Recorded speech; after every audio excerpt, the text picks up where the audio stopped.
Что значит быть ненадежным? Мусульмане верят в Иисуса Христа. Я думаю, что мусульманское сообщество проявляет большой интерес, и многие мусульмане считают, что ваши выводы или исторические умозаключения о том, кем является Иисус Христос, больше соответствуют мусульманским представлениям, чем христианским. Я бы не сказал, что они хорошо согласуются с мусульманскими взглядами. Я действительно думаю, что Иисус был распят и что Он действительно был мертв и похоронен. Меня не интересует, был ли Иисус Сыном Божьим, потому что я не думаю, что Бог существует.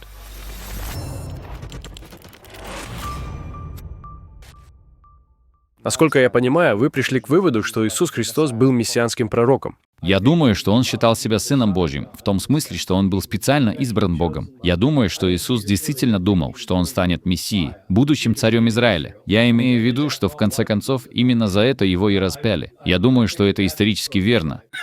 Знаете, я думаю, что все эти авторы Евангелий, я думаю, что они все считали, что в некотором смысле Иисус — это Бог. Если вы думаете, что в Библии не может быть ошибок, если вам показывают ошибку, то вы просто отказываетесь признать, что это ошибка. Вы думаете, что либо это можно как-то исправить, либо что мы просто чего-то не понимаем в этом.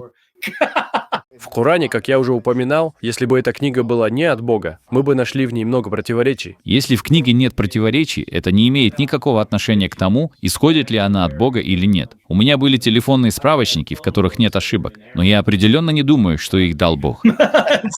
Вот такое у меня мнение.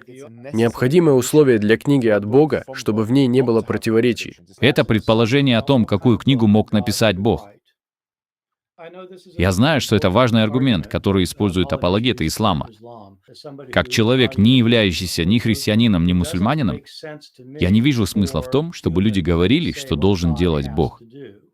Если Бог хочет сделать откровение, это должно быть то-то и то-то. Вы говорите о ком-то, кто находится за пределами вашего воображения. В Откровении должно быть что-то, что отличает его от человеческой речи, чтобы оно действовало как доказательство. Да, я знаю, что это ваш аргумент. Я спрашиваю, кто сказал, что так должно быть? Вы? Совершенно верно. Если это не так, то любой может претендовать на статус пророка или пророчества, верно? Ну, христиане говорят, что именно это и делают мусульмане. Они просто заявляют о своих правах.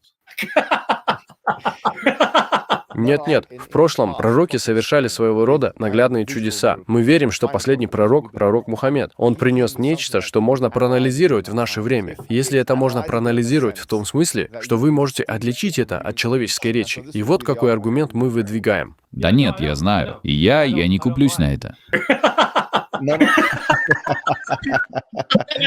Предположим, что Иисус не называл себя Богом.